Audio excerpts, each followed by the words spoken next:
Joseph said to Pharaoh, "The dream of Pharaoh is one. What God is about to do he has declared to Pharaoh. The 7 good cattle are 7 years, and the 7 good heads of grain are 7 years. The dream is one. The 7 thin and ugly cattle that came up after them are 7 years, and also the 7 empty heads of grain blasted with the east wind. They will be 7 years of famine. That is the thing which I have spoken to Pharaoh." God has shown Pharaoh what he is about to do. Behold, 7 years of great plenty throughout all the land of Egypt are coming.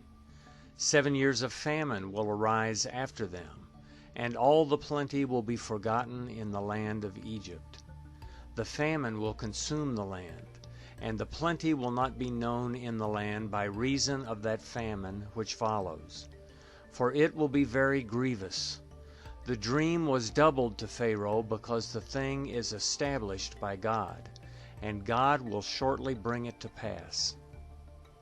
Now therefore let Pharaoh look for a discreet and wise man, and set him over the land of Egypt. Let Pharaoh do this, and let him appoint overseers over the land, and take up the 5th part of the land of Egypt's produce in the 7 plenteous years. Let them gather all the food of these good years that come, and store grain under the hand of Pharaoh for food in the cities, and let them keep it. The food will be to supply the land against the 7 years of famine, which will be in the land of Egypt, so that the land will not perish through the famine." The thing was good in the eyes of Pharaoh, and in the eyes of all his servants. Pharaoh said to his servants, "Can we find such a one as this, a man in whom is the Spirit of God?" Pharaoh said to Joseph, "Because God has shown you all of this, there is no one so discreet and wise as you. You shall be over my house. All my people will be ruled according to your word. Only in the throne will I be greater than you." Pharaoh said to Joseph, "Behold, I have set you over all the land of Egypt." Pharaoh took off his signet ring from his hand and put it on Joseph's hand, and arrayed him in robes of fine linen, and put a gold chain about his neck. He made him ride in the 2nd chariot which he had. They cried before him, "Bow the knee." He set him over all the land of Egypt. Pharaoh said to Joseph, "I am Pharaoh. Without you no man shall lift up his hand or his foot in all the land of Egypt."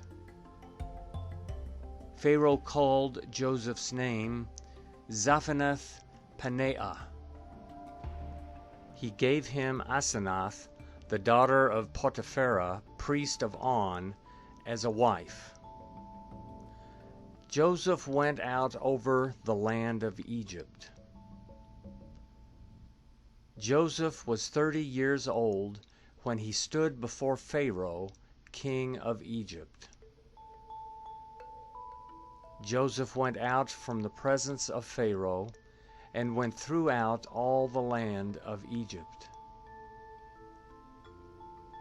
In the 7 plenteous years, the earth produced abundantly. He gathered up all the food of the 7 years, which were in the land of Egypt, and laid up the food in the cities.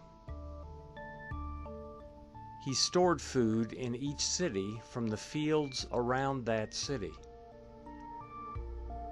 Joseph laid up grain as the sand of the sea, very much, until he stopped counting, for it was without number. To Joseph were born 2 sons before the year of famine came, whom Asenath, the daughter of Potiphera, priest of On, bore to him. Joseph called the name of the firstborn Manasseh, for he said, "God has made me forget all my toil and all my father's house." The name of the second he called Ephraim, for God has made me fruitful in the land of my affliction. The 7 years of plenty that were in the land of Egypt came to an end. The 7 years of famine began to come, just as Joseph had said. There was famine in all lands, but in all the land of Egypt there was bread. When all the land of Egypt was famished, the people cried to Pharaoh for bread, and Pharaoh said to all the Egyptians, "Go to Joseph. What he says to you, do." The famine was over all the surface of the earth. Joseph opened all the storehouses and sold to the Egyptians. The famine was severe in the land of Egypt.